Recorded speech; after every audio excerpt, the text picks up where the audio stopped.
다니엘 10장. 페르시아 왕 고레스가 왕이 된 지 3년에 벨드사살이라 불리는 다니엘이 환상을 보는 가운데 말씀을 들었습니다. 그 말씀은 참되며 큰 전쟁에 관한 것입니다.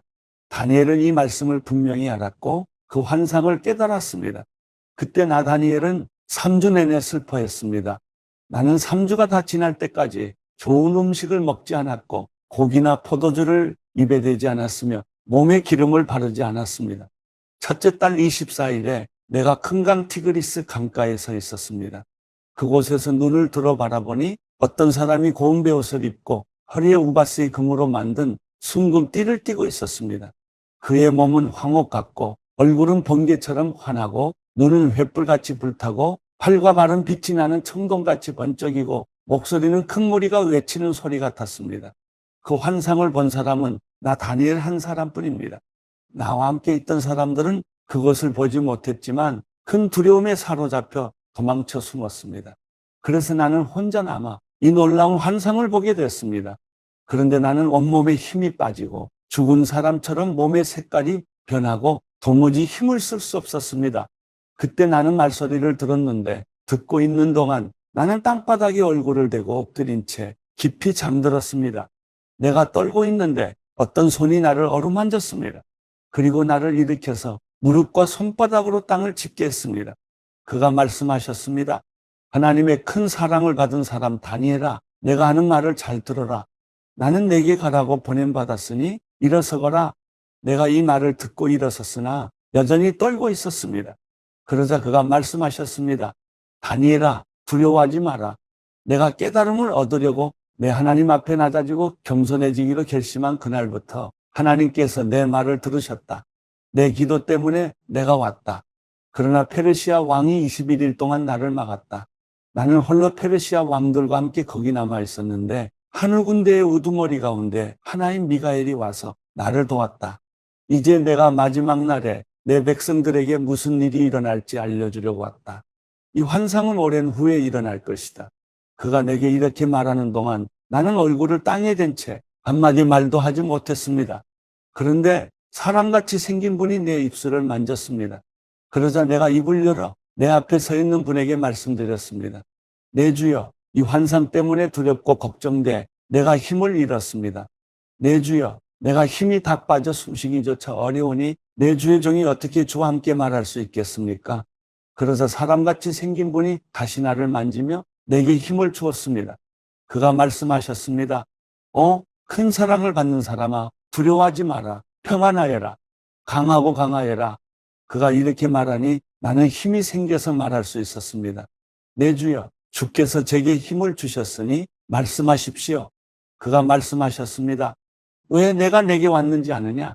이제 나는 돌아가서 페르시아 왕과 싸울 것이다. 그리고 내가 나간 다음에 그리스 왕이 올 것이다. 내가 진리의 책에 쓴 것을 먼저 내게 말해주겠다. 그들과 싸우는데 나를 도울 리가 너희를 이끄는 천사 미가일 뿐이다. 다니엘 11장. 내가 메대 사람 다리오가 다스린 지 첫 해에 다리오가 힘을 더 내도록 도와주었다. 자, 이제 내가 참된 것을 내게 보여주겠다. 페르시아의 3명의 왕이 더 일어날 것이다. 그 다음 4번째 왕은 다른 모든 왕보다 훨씬 더 부자가 되며 강해진다. 그가 그 재산으로 힘을 얻어서 모든 사람을 크게 움직여 그리스를 칠 것이다. 그리고 한 힘 있는 왕이 일어나서 큰 능력으로 나라를 다스리고 자기가 하고 싶은 대로 무엇이든 할 것이다. 그 왕이 가장 강할 때 나라는 하늘의 4방향으로 갈라지지만 그 자손들에게 돌아가지 않는다. 그의 나라는 그가 다스리던 대로 되지 않고 뿌리째 뽑혀서 그 자손이 아닌 다른 사람들이 이어갈 것이다. 남쪽 이집트 왕이 강해질 것이지만 그의 군대 장군들 가운데 하나가 그보다 더욱 강해진다. 그가 큰 힘을 얻고 나라를 다스리게 될 것이다. 몇 년 후에 그들은 동맹 관계가 될 것이다. 남쪽 왕의 공주가 평화조약을 맺기 위해 북쪽 왕에게 갈 것이다. 그러나 그 공주가 힘을 잃고 남쪽 왕은 약해서 서지 못하고 그 다스림도 계속되지 않을 것이다.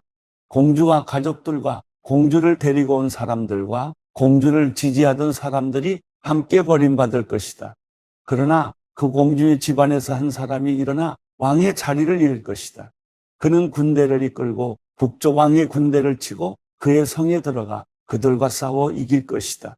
그는 그 신들과 그들의 새로 된 우상들과 은과 금으로 된 귀한 물건들을 빼앗아 이집트로 가져갈 것이다. 그리고 몇 년 동안은 그가 북쪽 왕을 치지 않고 내버려 둘 것이다. 북쪽 왕은 남쪽 왕의 나라로 쳐들어가겠지만 결국 이기지 못하고 자기 나라로 돌아가게 될 것이다. 북쪽 왕의 아들들이 많은 군대를 모아서 전쟁을 일으키는데 물이 흘러넘치는 것 같이 몰려올 것이다. 그 군대는 남쪽 왕의 견고한 성까지 치게 될 것이다. 남쪽 왕은 크게 화가 나서 북쪽 왕과 싸우러 나올 것이다. 북쪽 왕은 큰 군대를 일으키겠지만 그 군대는 적군의 손에 넘어갈 것이다. 남쪽 왕은 군대를 무찌르고 스스로 자신을 높여서 수만 명의 사람들을 죽일 것이다.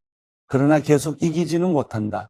북쪽 왕이 자기 나라로 돌아가 전보다 더 큰 군대를 일으켜서 몇 년 후 전쟁에 쓸 많은 물건과 큰 군대를 거느리고 쳐들어올 것이다. 그때 여러 사람들이 남쪽 왕을 치려고 일어날 것이다. 또 너희 유다 백성들 가운데 싸우기 잘하는 사람이 스스로 높여 환상을 이루려 하겠지만 오히려 실패해 넘어질 것이다. 그러면 북쪽 왕은 와서 흙으로 성을 쌓고 견고한 성을 빼앗을 것이다. 남쪽 군대는 그를 당하지 못하며 그 정예 부대조차 북쪽 군대를 이길 힘이 없을 것이다. 북쪽 군대가 하고 싶은 대로 하지만 아무도 그를 당해내지 못할 것이다. 그는 영광스러운 땅 이스라엘을 차지하고 서서 힘으로 멸망시킬 것이다. 북쪽 왕은 온 나라의 힘을 다해 싸우려 하다가 남쪽 왕과 평화 조약을 맺을 것이다. 그리고 남쪽 나라를 멸망시키기 위해 북쪽 왕의 딸을 남쪽 왕에게 시집 보내지만 그 계획대로 이루어지지 않고 이익이 없을 것이다. 그 후 북쪽 왕은 해변의 땅으로 눈을 돌려 많은 땅을 차지하겠지만 군대의 어떤 장군이 그를 끝장내고 부끄러운 값을 그에게 물릴 것이다. 이 후에 그는 자기 땅의 성으로 돌아오다가 걸려 넘어져 다시 볼 수 없게 될 것이다. 그 자리를 이어 왕이 된 사람은 영광스러운 나라에 욕심 사납게 세금을 부과할 것이다. 그러나 몇 날이 못 돼서 다툼이나 전쟁도 없이 아무도 모르게 죽을 것이다. 그의 뒤를 이을 사람은 낮고 천한 사람으로 왕의 영광스러운 자리를 받지 못할 사람이다.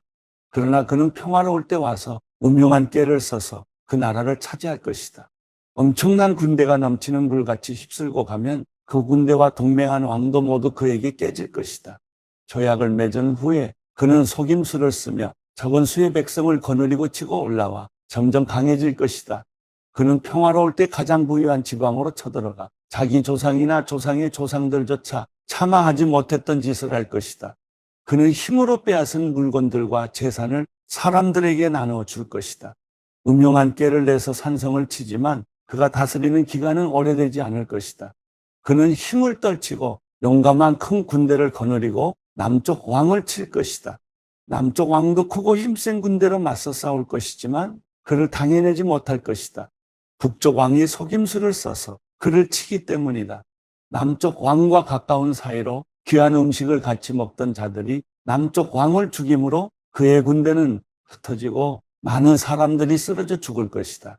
이 두 왕은 한 식탁에 앉아서 먹지만 서로 해치려고 마음먹고 서로 거짓말을 할 것이다. 그러나 일이 잘 되지는 않을 것이다. 이 일은 하나님께서 정하신 때 끝이 날 것이기 때문이다. 북쪽 왕이 많은 재물을 가지고 자기 나라로 돌아갈 것이다. 그러나 그의 마음은 거룩한 약속을 어기며 마음대로 하고서 자기 나라로 돌아갈 것이다. 정해진 시간이 되면 그는 다시 남쪽으로 갈 것이다. 그러나 이번에는 전과 다를 것이다. 기띔의 배들이 와서 그를 침으로 그가 두려워하며 철수할 것이다. 그는 돌아가는 길에 거룩한 약속을 한 사람들에게 분풀이를 할 것이다. 돌아가서는 거꾸로 거룩한 약속을 저버린 사람들을 높일 것이다. 무장한 그의 군대가 일어나 성전 요새를 더럽히고 날마다 드리는 제사를 못 드리게 할 것이며 하나님께서 미워하시는 물건을 성전에 세워 멸망을 불러올 것이다. 그는 약속을 어기고 악하게 행동하는 사람들을 꿰어내며 더럽히겠지만 하나님을 아는 백성들은 굳게 서고 용감하게 행동할 것이다.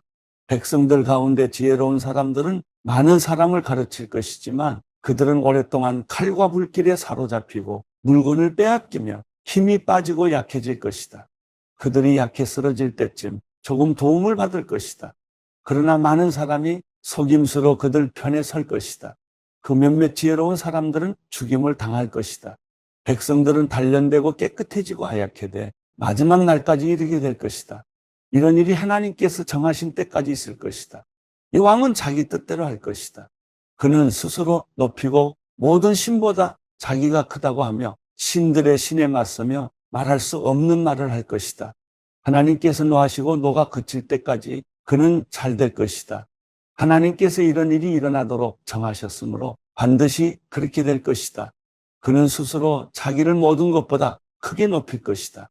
자기 조상의 신들이나 여자들이 사랑하는 신의 마음을 쓰지 않고 어떤 신도 섬기지 않을 것이다. 그 대신 그는 요새를 지키는 신을 공경할 것이다. 또 자기 조상들이 알지 못하는 신에게 금과 은과 보석과 값비싼 보물을 드리며 섬길 것이다. 그는 이방신의 도움으로 싸워서 가장 강한 산성들을 얻을 것이다. 그는 자신을 왕으로 받아들이는 사람에게 여러 백성들을 다스리게 하며 뇌물을 받고 땅을 나눠줄 것이다. 마지막 때가 되면 남쪽 왕이 북쪽 왕을 칠 것이다. 그러면 북쪽 왕은 전차와 기마병과 많은 배를 거느리고 배오리 바람처럼 빠르고 강하게 그를 치러 올 것이다. 북쪽 왕은 여러 나라에 쳐들어가 물이 휩쓸듯이 나라들을 지나갈 것이다. 북쪽 왕은 또 영광스러운 땅에 들어갈 것이다. 그리고 많은 나라들을 쓰러뜨리겠지만 에돔과 모압과 암몬의 높고 귀한 사람들은 그의 손아귀에서 벗어날 것이다. 그가 여러 나라의 힘을 뻗음으로 이집트 땅도 피하지 못할 것이다. 그는 이집트의 금은과 모든 보물을 자기 손에 넣을 것이다. 또 리비아 사람들과 에티오피아 사람들도 그를 따를 것이다. 그러나 동쪽과 북쪽에서 들어온 소식을 듣고 그는 걱정하고 크게 화가 나 나가서 많은 사람을 무찌르고 죽이려고 할 것이다. 그는 바다와 영광스럽고 거룩한 산 사이에 자신의 왕실 장막을 칠 것이다. 그러나 마지막에 이르러서 그를 도와줄 사람이 아무도 없을 것이다. 사도행전 18장. 이후에 바울은 아테네를 떠나 고린도로 갔습니다. 그곳에서 그는 아굴라라는 유대 사람을 만났습니다. 그는 본도에서 출생한 사람인데 유대 사람들은 모두 로마를 떠나라는 글라우디오 황제의 칙령 때문에 얼마 전 자기 아내 브리스길라와 함께 이탈리아에서 내려온 것입니다. 바울은 그들을 찾아가 그들과 함께 일하며 지냈습니다. 바울도 그들과 마찬가지로 천막 만드는 일을 했기 때문입니다. 안식일이면 그는 회당에서 토론하며 유대 사람들과 그리스 사람들을 설득하고자 했습니다. 실라와 디모데가 마케도니아에서 오자 바울은 말씀 전하는 데만 전념해 예수가 그리스도이심을 유대 사람들에게 증언했습니다. 그러나 유대 사람들은 바울에게 대들며 욕설을 퍼붓습니다. 바울은 자기 옷의 먼지를 떨며 단호하게 그들에게 말했습니다. 여러분들이 멸망해도 그것은 여러분들의 책임입니다. 나는 이제 책임이 없습니다. 이제 나는 이방 사람들에게 가겠습니다. 그러고 나서 바울은 회당을 떠나 디도 유스도라는 사람의 집으로 갔습니다. 그는 하나님을 경외하는 이방 사람인데 그의 집은 회당 바로 옆에 있었습니다. 회당장 그리스도와 그 온 집안이 주를 믿게 됐고 바울의 말을 들은 다른 많은 고린도 사람들도 믿고 세례를 받았습니다. 어느 날 밤 주께서 환상 가운데 바울에게 말씀하셨습니다. 두려워 마라. 잠잠히 있지 말고 말하여라. 내가 너와 함께 있으니 아무도 너를 해치지 못할 것이다. 이 도시에는 내 백성이 많다. 그래서 바울은 그곳에 1년 반 동안 머물면서 그들에게 하나님의 말씀을 가르쳤습니다. 갈리오가 아가야 지방의 총독이었을 때 유대 사람들이 일제히 들고 일어나 바울을 잡아 법정으로 끌고 가 이 사람이 율법에 어긋난 방법으로 하나님을 섬기라고 사람들을 설득하고 있습니다라고 고소했습니다. 바울이 막 입을 열려고 하는데 갈리오가 유대 사람들에게 말했습니다. 크든 작든 무슨 죄가 있어 당신네 유대 사람들이 불평한다면 내가 들어줄 만하오. 그러나 그것이 언어와 명칭과 당신네 유대 사람들만의 율법과 관련된 것이라면 당신들 스스로 알아서 해결하시오. 나는 그런 일의 재판자가 될 수 없어. 그리고 그들을 법정에서 쫓아냈습니다. 그러자 그들 모두는 회당장 소스데네를 붙들어 법정 앞에서 그를 마구 때렸습니다. 그러나 갈리오는 이 일에 전혀 상관하지 않았습니다. 바울은 얼마 동안 고린도에 머물렀습니다. 그러고 나서 그는 형제들과 작별하고 배를 타고 시리아로 가게 됐는데 그때 브리스길라와 아굴라도 동행했습니다. 배를 타고 출항하기에 앞서 바울은 전에 서원했던 것이 있어서 갱그레아에서 머리를 깎았습니다. 그들은 에베소에 도착했습니다. 바울은 브리스길라와 아굴라를 그곳에 남겨두고 혼자 회당에 들어가서 유대 사람들과 토론했습니다. 좀 더 머물러 달라는 그들의 요청을 바울은 뿌리쳤습니다. 그러나 그는 떠나면서 하나님의 뜻이라면 다시 돌아오겠습니다라고 말했습니다. 그러고 나서 그는 배를 타고 에베소를 떠났습니다. 그는 가이사랴에 도착해서 예루살렘 교회에 올라가 인사한 뒤 안디옥으로 내려갔습니다. 안디옥에서 얼마 동안 지내던 바울은 그곳을 떠나 갈라디아와 부르기아 지방을 두루 돌며 모든 제자들에게 힘을 북돋워 주었습니다. 한편 알렉산드리아에서 태어난 아볼로라는 유대 사람이 에베소로 왔습니다. 그는 학식이 많고 성경에 능통한 사람이었습니다. 그는 일찍부터 주의 도를 배워 열정을 가지고 전도할 뿐 아니라 예수에 대해서도 정확하게 가르쳤습니다. 그러나 요한의 세례만 알고 있을 뿐이었습니다. 그가 회당에서 담대히 말하기를 시작하자 그의 말을 들은 브리스길라와 아굴라는 그를 집으로 데려다 하나님의 도에 대해 더욱 정확하게 설명해 주었습니다. 아볼로가 아가야 지방으로 가고 싶어 하자 형제들은 그를 격려해 주면서 그곳에 있는 제자들에게도 편지를 써서 그를 영접해 주도록 했습니다. 아볼로는 그곳에 도착해 하나님의 은혜로 믿게 된 사람들에게 큰 도움을 주었습니다. 이것은 그가 성경을 가지고 예수가 그리스도이심을 보여줌으로써 공중 앞에서 유대 사람들을 향해 강력하게 논증했기 때문입니다. 사도행전 19장. 아볼로가 고린도에 있는 동안 바울은 윗지방을 거쳐서 에베소에 도착했습니다. 거기서 그는 몇몇 제자들을 만났습니다. 바울이 그들에게 여러분은 믿을 때 성령을 받았습니까? 라고 물었습니다. 그들이 대답했습니다. 아니요. 우리는 성령이 있다는 사실도 듣지 못했습니다. 그래서 바울이 물었습니다. 그렇다면 여러분은 어떤 세례를 받았습니까? 그들이 대답했습니다. 요한의 세례입니다. 바울이 말했습니다. 요한의 세례는 회개의 세례입니다. 그는 백성들에게 자기 뒤에 오실 분을 믿으라고 했는데 그분이 바로 예수입니다. 그들은 이 말을 듣고 곧바로 주 예수의 이름으로 세례를 받았습니다. 바울이 그들에게 손을 얹자 성령이 그들에게 내려 그들이 방언으로 말하며 예언하게 됐습니다. 그들은 모두 12사람 정도였습니다. 바울이 회당으로 들어가 석 달 동안 담대하게 말하며 하나님 나라에 대해 강론하고 설득했는데 그 가운데 몇 사람은 마음이 완고해져 믿기를 거부하고 공공연하게 그 가르침을 비방했습니다. 그래서 바울이 그들을 떠나 제자들을 따로 데려다 두란노 서원에서 날마다 가르쳤습니다. 이 일이 2년 동안 계속돼 아시아 지방에 사는 모든 유대 사람들과 그리스 사람들이 주의 말씀을 듣게 됐습니다. 하나님께서는 바울의 손을 통해 특별한 기적을 일으키셨습니다. 바울의 몸에 닿은 손수건이나 앞치마를 가져다 환자들에게 대기만 하면 그들의 병이 낫고 악한 영들이 떠나갔습니다. 사방을 돌아다니며 귀신을 쫓아내는 유대 사람들 가운데 어떤 이들도 주 예수의 이름으로 악한 영들을 쫓아내려고 했습니다. 그들은 바울이 전파하는 예수를 힘입어 내가 너희에게 명령한다라고 말했습니다. 유대 사람 대제사장 스게와의 7 아들도 이런 일을 했습니다. 그러자 그 악한 영이 그들에게 대답했습니다. 내가 예수를 알고 바울도 안다. 그런데 너희는 누구냐? 그러고는 그 악한 영에 빠진 사람이 그들에게 달려들어 그들 전부를 힘으로 눌러 이겼습니다. 그러자 그들이 발가벗겨진 채 피를 흘리며 집 밖으로 도망쳐 나왔습니다. 이 사실을 알게 된 에베소에 사는 유대 사람들과 그리스 사람들이 모두 두려움에 사로잡혔고 주 예수의 이름을 높였습니다. 믿게 된 사람들이 많이 나와 자신의 악한 행위들을 고백하고 공개했습니다. 마술을 하던 많은 사람들은 그 책들을 모아다 사람들이 보는 앞에서 태워버렸습니다. 그들이 그 마술책들의 값을 매겨보니 모두 5만 드라크마 정도가 됐습니다. 이렇게 해서 주의 말씀은 점점 힘있게 퍼져나갔습니다. 이런 모든 일이 일어난 뒤 바울은 마케도니아와 아가야 지방을 거쳐 예루살렘으로 가기로 결심하고 내가 예루살렘을 방문한 후에 반드시 로마도 꼭 볼 것이다라고 말했습니다.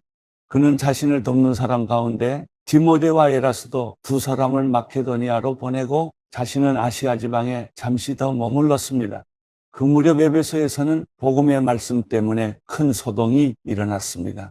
데메드리오라는 은세공업자는 아데미 여신의 은 모형을 만드는 사람이었는데 직공들에게 적지 않은 돈벌이를 제공해 주고 있었습니다. 그가 직공들은 물론 이 일에 관련된 일꾼들을 불러 모아놓고 말했습니다. 여러분도 알다시피 우리가 이 사업으로 소득이 꽤 좋았습니다. 그런데 여러분도 보고 들은 대로 바울이라는 이 사람이 여기 에베소뿐 아니라 아시아 온 지방에서 사람이 만든 신은 신이 아니다라며 많은 사람들을 설득해 마음을 돌려놓고 있습니다. 이렇게 되면 우리 사업의 명성이 떨어질 뿐 아니라 위대한 여신 아데미 신전의 명예도 실추되고 아시아 지방과 전 세계에 걸쳐 숭배되고 있는 이 여신 자체도 그 신성한 위엄을 잃을지도 모르는 위험이 있습니다. 그들이 이 말을 듣자 화가 치밀어 올라 에베소 사람들의 아데미 여신은 위대하다 하고 소리 높였습니다. 그러자 도시는 순식간에 온통 소란스러워졌고 사람들은 마케도니아에서부터 바울과 동행한 가이오와 아리스다고를 붙잡아 일제히 연극장 안으로 몰려 들어갔습니다. 바울이 사람들 앞에 나서려고 했지만 제자들이 말렸습니다. 바울의 친구인 그 지방의 관리들도 사람을 보내 바울더러 위험을 무릅쓰고 연극장 안으로 들어가지 말라고 간곡히 권했습니다. 연극장 안에서 어떤 사람은 이 말을 하고 또 다른 사람은 저 말을 하는 통에 모인 곳은 매우 혼란스럽게 됐습니다. 심지어 자기들이 왜 그곳에 모였는지 모르는 사람들도 대부분이었습니다. 유대 사람들이 군중 가운데서 알렉산더를 앞으로 밀어냈습니다. 그러자 그는 조용히 하라고 손짓하고 사람들 앞에서 변호하려고 했습니다. 그러나 그가 유대 사람임을 알아챈 그들은 모두 한 목소리로 에베소 사람들의 아데미 여신은 위대하다 라며 2시간 동안이나 외쳐댔습니다. 마침내 에베소 시청서기관이 사람들을 진정시키고 말했습니다. 에베소 시민들이여, 이 에베소 도시가 위대한 아데미의 신전과 하늘에서 내려온 그 신상을 지키고 있는 것을 온 세상이 다 알지 않습니까? 이것은 부인할 수 없는 사실이므로 이제 여러분은 진정하고 경솔한 행동을 삼가야 합니다. 여러분은 이 사람들이 신전 물건을 도둑질하거나 우리 여신을 모독한 것도 아닌데 이곳으로 끌고 왔습니다. 그러므로 대메드리오와 그 동료 직공들은 누구를 고소할 일이 있다면 법정이 열려 있고 거기 총독들도 있으니 거기서 고소하면 될 것입니다. 그 밖에 여러분이 제기하고 싶은 문제가 더 있다면 그것은 정식 집회에서 해결해야 할 것입니다. 오늘 일로 인해 우리는 소란죄로 고소당할 위험이 있습니다. 그럴 경우에 우리가 이유 없이 일어난 이 소동에 대해 해명할 길이 없을 것입니다. 그는 이렇게 말한 뒤 그 집회를 해산시켰습니다.